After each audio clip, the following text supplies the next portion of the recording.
እንዴት ናችሁ ውድ ቤተሰቦቻችን? ይህ ፉአድ ባህሩ የዩቲዩብ ቻናል ነው። የዝውውር ጉዳዮችን በስፋት የምናነሳበት ፕሮግራማችንን ዛሬም እንደተለመደው ወደ እናንተ ይዘን ቀርበናል። እናንተ ሀሳብ አስተያየቶቻችሁን ለእኛ እያጋራችሁ ቆይታን ከእኛ ጋር ስታደርጉ እኛ ደግሞ ትልልቆቹን ክለቦች የተመለከቱ ዛሬ ከትልልቆቹ ሚዲያዎች የወጡ የዝውውር ጉዳዮችን በስፋት እያነሳን ቆይታን እናደርጋለን። ሀሳብ አስተያየቶቻችሁን ጻፉልን። ቪዲዮአችንን ላይክ እያደረጋችሁ ቻናላችንንም ሰብስክራይብ እያደረጋችሁ ከኛ ጋር ቆይታን እንድታደርጉ ነው በአክብሮት የምንጋብዘው። ከመሸጋገሪያ በኋላ በድጋሚ ተመልሰን ስንመጣም በቀጥታ ወደ ዝውውር ጉዳዮቻችን እናመራለን። ማንቸስተር ዩናይትድ፣ አርሰናል፣ ቸልሲ፣ ሊቨርፑል፣ ሌሎችም የአውሮፓ ታላላቅ ክለቦች በዛሬው ፕሮግራማችን በስፋት የሚዳሰሱ ይሆናል። አብራችሁኝ እንድትቆዩ በአክብሮት ጋብዛለሁ። ሀሳብ አስተያየቶቻችሁን ጻፉልን። ከመሸጋገሪያ በኋላ በድጋሚ ተመልሰን የምንገናኝ ይሆናል። አብራችሁኝ ቆዩ።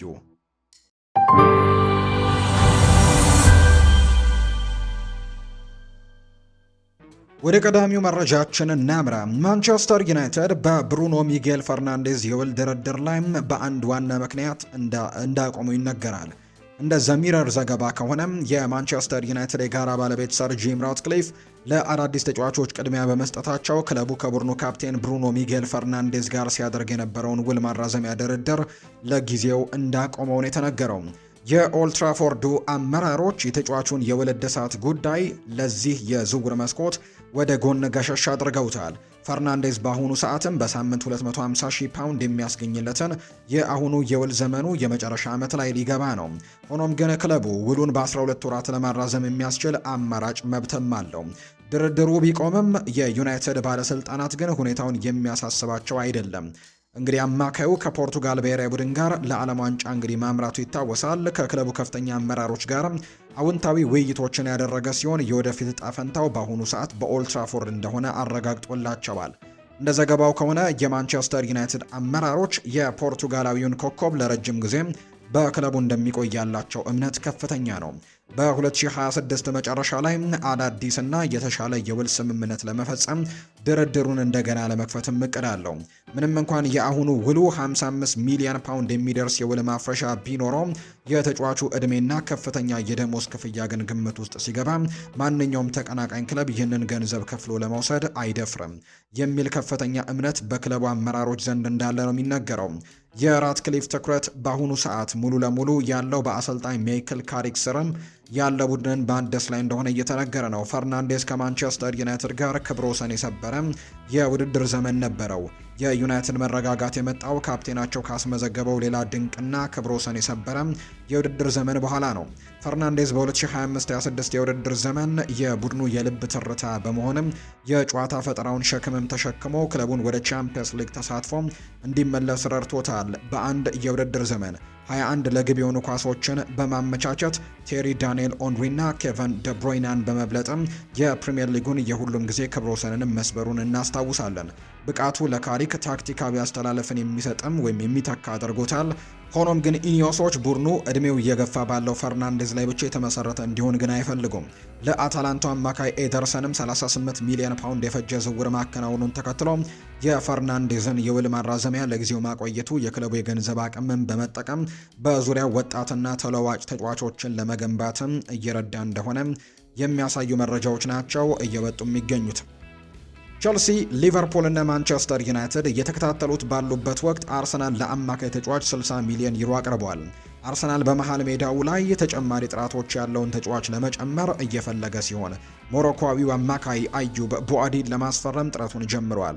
እንደ አፍሪካን ፉት ዘገባ ከሆነ አርሰናል 18 ዓመቱን አማካይ ለማዘዋወር ነው 60 ሚሊዮን ዩሮ የሚጠጋ ከፍተኛ የዝውውር ክፍያን ያቀረበው።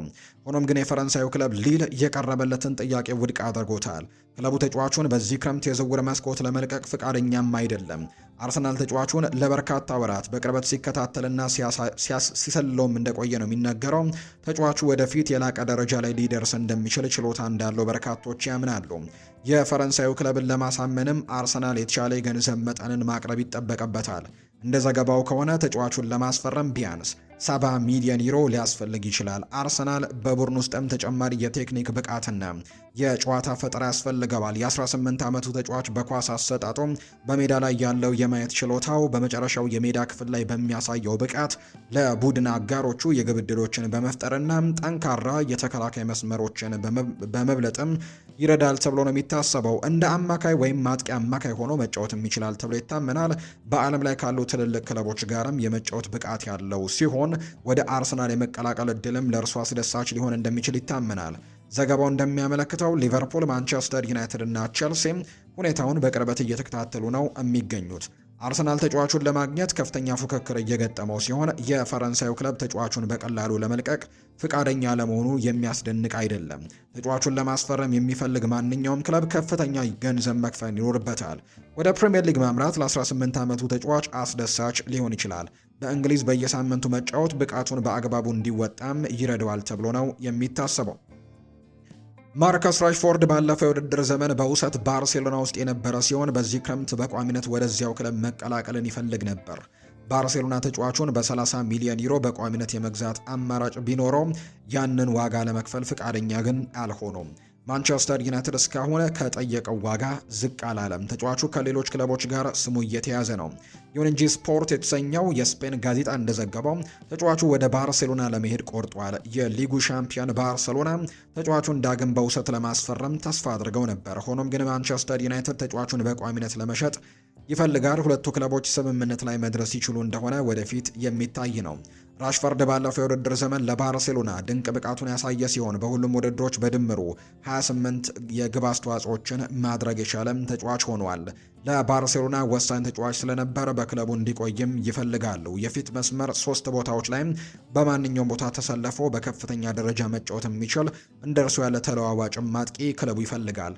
ስፔን ከሚታወቀው እንግዲህ የሚታተመው ይሄ ጋዜጣ እንደሰማነው ከሆነ አርሰናልና ቶተንሃም የ28 ዓመቱን የማንቸስተር ዩናይትድ አጥቂ ለማዘዋወር ጥያቄ ሊያቀርቡ ይችላሉ የሚሉ ግምቶች አሉ። ሆኖም ግን ራሽፈርድ ከማንኛውም ሌላ ክለብ የሚመጡ ቅናሾችን ለመስማት ፍላጎቱ አይደለም። ወደ ባርሴሎና ለመሄድ ከፍተኛ ፍላጎት ነው ያለው። ሁኔታው እንዴት እንደሚዳብር አብረን የምንመለከተው ጉዳይ ነው። አርሰናልና ቶተንሃም በሜዳው የመጨረሻ ክፍል ወይም ፋይናል ሰርድ ተጨማሪ የፈጠራ ችሎታ ያስፈልጋቸዋል። የ28 ዓመቱ አጥቂ በመሃልም ሆነ በሁለቱ የሜዳ ጠርዞች ላይ ተሰልፎ መጫወት የሚችል ሁለገብ ተጫዋች ነው። ለሁለቱም ክለቦች የግብ ዕድሎችን በመፍጠርና ወሳኝ ግቦችን በማስቆጠር ሊጠቀም ይችል ነበር። ይህም መረጃም ለሁለቱም ክለቦች መጥፎ ዜና ሊሆን ይችላል። አሁን ላይ ወደ ሌሎች የዝውውር ኢላማዎች መሄድ ይመርጡ እንደሆነ ወደፊት የሚታይ ነው። በሌላ በኩል ራሽፈርድ በማንቸስተር ዩናይትድ የእቅድ ውስጥም ቦታ የለውም። ክለቡም የወደፊት እጣ ፈንታውን በአስቸኳይ ለመፍታት ይሞክራል። አርሰናል የአውሮፓ የዋንጫ ህልሙን ሊቀይር የሚችል ኮከብ ድርድር ሊጀምር ነው። አርሰናል ከአትሌቲኮ ማድሪድ የሁሊያን አልቫሬዝን ለማስፈረም ፍላጎቶችን አጠናክሮ ቀጥሏል።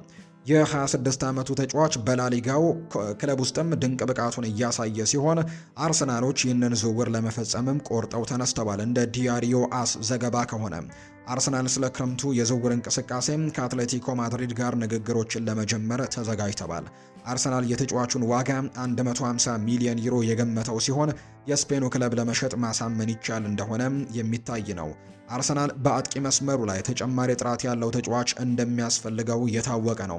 ከፍተኛ ደረጃ ያለው አጥቂ ማስፈረምም ለክለቡ ትልቅ ለውጥን ሊያመጣ ይችላል። ምንም እንኳን በቪክተር ዮኬረሽ ላይ ብዙ ገንዘቦችን ቢያወጡም ለቡድን አጋሮቹ እድሎችን መፍጠርና አዘውትሮ ጎል ማስቆጠር የሚችል በቴክኒክ የታነጸ ተጫዋችን ይፈልጋሉ። የስዊድን ብሔራዊ ቡድን ተጫዋቹን ወጥነት የሌለው አቋም እያሳየ ሲሆን በአጠቃላይም የጨዋታ ችሎታውም እንደጠበቁት አልሆነም። ሁሊያን አልቫሬዝ በዘንድሮው የውድድር ዘመን 29 ግቦችን በማስቆጠርና ለግብ የሚሆኑ ኳሶችን በማመቻቸትም ወይም ጎል ኮንትሪቢዩሽን በማድረግ እንግዲህ ጥሩ ነገሮችን ያደርጓል። ይህም ለአርሰናል እጅግ አስደናቂ አማራጭ ሊሆን ይችላል። በአጥቂ መስመሩ ላይ ትልቅ ለውጥን በማምጣትም በሚቀጥለው የውድድር ዘመን በአውሮፓ እግር ኳስን ለመቆጣጠር ሊረዳቸው ይችላል ተብሎ ይታሰባል። አርሰናል በዚህ የውድድር ዘመን የፕሪሚየር ሊግ ዋንጫን ያነሳ ሲሆን በቻምፒየንስ ሊግ ደግሞ የሁለተኛ ደረጃን ይዞን ያጠናቀቀው። በአውሮፓ ውድድሮች ሙሉ ለሙሉ አሸናፊ መሆን ይፈልጋሉ። ይህ እንዲሆን ደግሞ ከፍተኛ ደረጃ ያላቸው ተጫዋቾች ሳያስፈልጋቸው አልቀረም። የቀድሞውን የማንቸስተር ሲቲ አጥቂ ማስፈረም ከቻሉ በክለቡ ታሪክ ውስጥም ትልቁ ለውጥን ሊያመጣ የሚችል ተጫዋች ተደርጎ እንደሚቆጠር ነው ዘገባዎች እያሳዩ እንደሚገኝ የመረጃ ምንጩ ይፋ ያደረገው። በእንግሊዝ በነበረበት ጊዜም ማንቸስተር ሲቲ ብቃቱን እንዳሳየ ይነገራል። ይነገራል። ወደ ፕሪምየር ሊግ ለመመለስም ዝግጁ መሆኑ ወደፊት የሚታይ እንደሆነ ነው ዘገባው የጠቆመው። ተጫዋቹ ከፓሪስ ሰን ዠርሜን እና ከባርሴሎና ጋርም ስሙ እየተያዘ ይገኛል። በመጨረሻም የት እንደሚያርፍም አብረን የምንመለከተው ጉዳይ ነው። ማንቸስተር ሲቲ የሪያል ማድሪዱን ኮከብ ለማስፈረም 90 ሚሊዮን ዩሮ አዘጋጅቷል። እንደ ታዋቂው የስፔን ስፖርት ፕሮግራም ኤል ቼሬንጊቶ ዘገባ ማንቸስተር ሲቲ የሪያል ማድሪዱን አማካይ ፌዴሪኮ ቫልቬርዴን ለማስፈረም ከፍተኛ የዝውውር ጥያቄ ለማቅረብም እየተዘጋጀ ነው። የ2025-26 የውድድር ዘመን የሊጉ ሁለተኛ ደረጃን የያዘው ማንቸስተር ሲቲ የዩራጓዩን ኮከብ ለማስፈረምም 90 ሚሊዮን ዩሮ አካባቢ ለመክፈል ዝግጁ መሆኑ ተነግሯል። የ27 ዓመቱ ተጫዋች ለሚቀጥለው የውድድር ዘመን ቡድኑን በዓለም ደረጃ በሚገኝ ጉልበትና በተለዋዋጭ ታክቲክ ለማጠናከርም በሚያደርገው ጥረት የማንቸስተር ሲቲ ቀዳሚ የዝውውር ኢላማ ሆኖ ብቅ እንዳለ ይፋ እየተደረገ ነው። ማንቸስተር ሲቲ የፌዴሪኮ ቫልቬርዴ ልዩ የጨዋታ ስልትን በጣም ከፍ አድርጎ ይመለከተዋል። በምርጥ የአካል ብቃት፣ በተለያዩ የሜዳ ክፍሎች የመጫወት ችሎታና በሁለቱም የመከላከልና የማጥቃት ሂደት ላይ ተጽዕኖችን የመፍጠር ብቃቱ ለሲቲ ታክቲካዊ አስተላለፍም ፍጹም ተስማሚ ተጫዋች ያደርገዋል። የሲቲ የዝውውር ቡድኑ በስፔን ክለብ ውስጥም ሊኖር የሚችለውን አለመረጋጋት ለመጠቀምም ይፈልጋል። እንደ ፌዴሪኮ ቫልቬርዴ ያለ ጥራት ያለው ተጫዋችን ማስፈረም ለክለቡ ትልቅ ምልክትም ይሆናል ተብሎ ነው የሚታሰበው። ከቅርብ ጊዜ አለመግባባት በኋላም የፌዴሪኮ ቫልቬርዴ የወደፊት እጣ ፈንታ በሪያል ማድሪድ አጠያያቂም እንደሆነ እየተነገረ ነው። ፌዴሪኮ ቫልቬርዴ በሳንቲያጎ ቤርናቢው ለረጅም ጊዜ የማይነካ ተጫዋች ተደርጎ ቢቆጠርም ከሪያል ማድሪድ ጋር ያለው የረጅም ጊዜ ቆይታ ግን አሁን ጥያቄ ምልክት ውስጥ ገብቷል። በግንቦት ወር መጀመሪያ ላይ በልምምድ ሜዳ ላይ ከቡድን አጋሩ ኦሪዮል ሹዋሜኒ ጋር ከተፈጠረው አለመግባባት በኋላም ስለ ዝውውር የሚነገረው ወሬም ተባብሶ ቀጥሏል። ይኸው ግብ ደግሞ ፌዴሪኮ ቫልቬርዴ ላይ ጉዳት ያደረሰ ሲሆን ሆስፒታልም በስፌት እንዲታከም አስገድዶት ነበር። ምንም እንኳን ሁለቱም ተጫዋቾች ጉዳዩን እንደ ትንሽ መሰናክል በማቅረብ ክብደቱን ለመቀነስ ቢሞክሩም ሪያል ማድሪድ ግን ፈጣን የዲሲፕሊን እርምጃ በመውሰድ ሁለቱንም ተጫዋቾች እያንዳንዳቸውን በግማሽ ሚሊዮን ዩሮ እንዲቀጡ አድርጓቸዋል። በዚህ አለመግባባት ምክንያት የቡድኑ አባላት ተከፋፍለዋል የሚል ወሬም እየተሰራጨ ባለበት በዚህ ሰዓት ሲቲ ይህንን እንደ ትልቅ እድልም ይመለከተዋል። የሪያል ማድሪዱ ፕሬዚደንት ፍሎሬንቲኖ ፔሬስ ስለ አማካዩ ዝውውር ለመደራደርም ፍቃደኛ ይሆናሉ ወይስ ከእንግሊዝ የቀረበው የ90 ሚሊዮን ዩሮ ጥያቄ ውድቅ ያደርጉታል የሚለው ወደፊት የሚታይ እንደሆነ ነው መረጃው የጠቆመው። ፋብሪዚዮ ሮማኖ ስለ 68 ግቦች ባለቤት አጥቂም መረጃ ሲሰጥ ኒውካስል ትልቅ የዝውውር እድልን አግኝቷል። ዱሻን ቭላሆቪች በነፃ ዝውውር እንደሚለቅ ተረጋግጧል። ይህም በሚቀጥለው የዝውውር ገበያ ትልቅ ተፈላጊ ተጫዋች እንደሚሆን በርካቶች ይመሰክራሉ። የዩቬንቱሱ ዳይሬክተር ጂዮርጂዮ ኬሊኒ ከሰርቢያዊው አጥቂ ጋር የነበረው ውል ማራዘሚያ ድርድር በይፋ መክሸፉን እንዳረጋገጠ ነው ዘገባዎች የሚናገሩት። ስለዚህም ከጣሊያኑ ክለብ ጋር የሚለያይበት እድልም በጣም ሰፊ ተብሏል። ኬሊኒ ዱሻን ቭላሆቪች ለክለቡ ትልቅ ቦታ ቢሰጥም ከጣሊያኑ ክለብ አቅም በላይ የሆነ ከፍተኛ ደሞዝን እንደሚፈልግ በመግለጽ መለየታቸውን እንዳሳዘነው ነው የተናገረው። ፋብሪዚዮ ሮማኖ በትዊተር ገጹ እንዳጋራው ኬሊኒ ባለው የደሞዝ ሁኔታ በጣሊያን አይቆይም በማለት ነው ያረጋገጠው። ይህ አጓጊ ለውጥም ኒውካስል ዩናይትድ ለድርጊት አነሳስቶታል። ማክፓይሶቹ ይህንን በአውሮፓ እግር ኳስ በ80 ሚሊዮን ዩሮ የሚገመት ተጫዋችን አንድም ሳንቲም የዝውውር ክፍያ ሳይከፍሉ በነፃ ለማግኘት እድሉን አግኝተዋል። በሴንት ጄምስስ ፓርክ አመራሮችም ለተጫዋቹ ከፍተኛ ደሞዝ ለመክፈልም ተዘጋጅተዋል። ኒውካስል ዩናይትድ ብቻ ሳይሆን እንደ ማንቸስተር ዩናይትድ፣ አርሰናልና ቶተንሃም ያሉ የፕሪሚየር ሊግ ተቀናቃኞችም ሁኔታውን በቅርበት እየተከታተሉት ነው። የውድድሩን ወሰን ከእንግሊዝ አልፎም እንደ ባየር ሚኒክ፣ ባርሴሎና፣ አትሌቲኮ ማድሪድ ያሉ የትልልቅ ክለቦችም ተጫዋቹን ለማስፈረምም እንዲሽቀዳደሙ ያደርጓቸዋል። ኒውካስል ይህንን የዝውውር ውድድር ለማሸነፍ ግን ቆርጦ ተነስቷል። የዱሻን ቭላሆቪች የግብ ማስቆጠር ብቃት ለምን የአውሮፓ ታላላቅ ክለቦች ገንዘብ ለማውጣት እንደተዘጋጁ የሚያሳይ ነው። ከጥር 2022 ጀምሮ ወደ ቱሪን ከመጣ በኋላ ቭላሆቪች በጣሊያን እግር ኳስ ውጤታማ አጥቂ ለመሆን እውቅናን አትርፈዋል። በ4 ዓመታትን ተኩል በቢያንኮኔሪዎቹ ዩቬንቱስ ቆይተው በ123 የሴሪ ጨዋታዎች 50 ግቦችንም ማስቆጠር ችሏል። በቅርቡ በተጠናቀቀው የ2025-26 የውድድር ዘመን በጉዳት ቢታመምም በ19 የሊግ ጨዋታዎች ግን 7 ግቦችን አስቆጥሮ በ4 የቻምፒየንስ ሊግ ጨዋታዎች ደግሞ 3 ግቦችን ማስቆጠር ችሏል። በአጠቃላይ ለዩቬንቱስ በ168 ጨዋታዎች 68 ግቦችን በማስቆጠር እናም 16 ለግብ የሆኑ ኳሶችን በማመቻቸት ስኬታማ የሚባል ጊዜ ነው ማሳለፍ የቻለው። የሪያል ማድሪድ ፕሬዝዳንት ስለ አስደናቂው የአርሰናልና የቼልሲ የዝውውር ኢላማ ውሳኔ በቅርቡ እንደሚሰጡም ይፋ ተደርጓል። የሪያል ማድሪድ ፕሬዝዳንት ፍሎሬንቲኖ ፔሬስ በአርሰናልና በቼልሲ ፍላጎት ውስጥ ያለውን ኒኮ ፓዝ የወደፊት እጣ ፈንታ ተናግረዋል። የ21 ዓመቱ ተጫዋች በጣሊያን ሴሪኤ ከኮሞ ጋር በነበረው ቆይታ አስደናቂ ብቃትን ያሳየ ሲሆን ሪያል ማድሪድም በተጫዋቹ ላይ ባለው የግዢ አማራጭ ወይም ባይባክ ክሎዝ መሰረትም ወደ ቤርናቢው ለመመለስም ተዘጋጅተዋል። እንደተዘገበው ከሆነ ኒኮ ፓዝ በአርሰናልና በቼልሲ በስፋት ቢፈለግም የእርሱ የመጀመሪያ ምርጫ ግን ሁልጊዜም ወደ ሪያል ማድሪድ መመለስ ነበር። ፔሬዝ ስለ ኒኮ ፓዝ የወደፊት እጣ ፈንታ ሲናገሩ ይህ ጎበዝ አርጀንቲናዊ ተጫዋች በአውሮፓ ታላላቅ ክለቦች እንደሚፈለግ ነው ያመኑት። ኒኮ ፓዝ ከወጣት ቡድኖች ውስጥም ከወጡ ታላላቅ ተጫዋቾች አንደኛው ነው። በአሁኑ ጊዜም በዋና ዋና የአውሮፓ ክለቦችም እየተፈለገ ነው። በጣሊያን ከኮሞ ጋር አስደናቂ የውድድር ዘመንን አሳልፏል። ከቡድኑ አሰልጣኝና ከአሰልጣኞች ቡድን ጋርም በመከባበርም ስለ ወደፊቱ ውሳኔም እንሰጣለን ሲሉ ነው ፍሎሬንቲኖ ፔሬዝ እንደተናገሩ ጋዜጠኛ ፋብሪዚዮ ሮማኖ የጠቀሰው። ኒኮ ፓዝ በስፖርት ውስጥም ትልቅ የወደፊት ተስፋ ያለው ይመስላል። ወደ ሪያል ማድሪድ ቢመለስም በቡድን ውስጥ ወሳኝ ቦታ ይኖረው እንደሆነ እርግጠኛ አይደለም። ፔሬዝ በግልጽም አለመናገራቸው ነው ለአርሰናልና ለቼልሲ ተስፋን የሰጠው። ለቼልሲ የ2025-26 የውድድር ዘመን ያለ ዋንጫና በሊጉ 10ኛ ደረጃ ላይ በመጨረሳቸው በጣም አስፈላጊ ክረምት ነው። ደጋፊዎች እንደ ኒኮ ፓዝ ያለ ከፍተኛ ችሎታ ያለው ተጫዋችን መምጣቱ ተስፋን ያደርጋሉ። ቼልሲ እንደዚህ አይነት ወጣት ተጫዋቾችን ቅድሚያ ይሰጣል። ኒኮ ፓዝ ደግሞ ከቅርብ ጊዜ ወዲህ ከገዙት እንደ አሌሃንድሮ ጋርናቾና ጄሚ ጊቲየንስ ካሉ ተጫዋቾችን በብዙ ደረጃም የሚልቅ ተጫዋች ነው። ስለዚህም በሌላ በኩል አርሰናልም በመሃል ሜዳው ላይ እንዲሁ በአጥቂ ክፍል ላይ ተጨማሪ የፈጠራ ችሎታዎች ያስፈልገዋል። ማርቲን ኦዴጋርድ ከቅርብ ጊዜ ወዲህ በጉዳትና በአቋም መውረድ ችግር ውስጥ መሆኑ ለክለቡ ትልቅ ስጋት ነው። ኒኮ ፓዝ እንደዚህ ላሉ ትልልቅ ክለቦች የሚመጥን ብቃት ያለው ይመስላል። ወደ ሪያል ማድሪድ ቢመለስም ተጽዕኖ መፍጠር እንደሚችል መገመቱ ይቻላል። ስለዚህም ይህ የዝውውር ወሬ በሚቀጥሉት ሳምንታትና ወራትም እንዴት እንደሚዳብር መከታተል አስደሳች ያደርገዋል ተብሎ ነው የሚጠበቀው።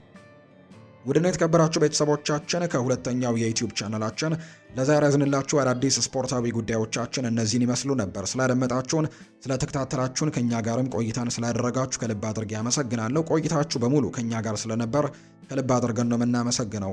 ፕሮግራሙን እየመራው ቆይታን አደረግኩኝ። መልካም ጊዜ እንዲሆንላችሁም በአክብሮት ተመኘው።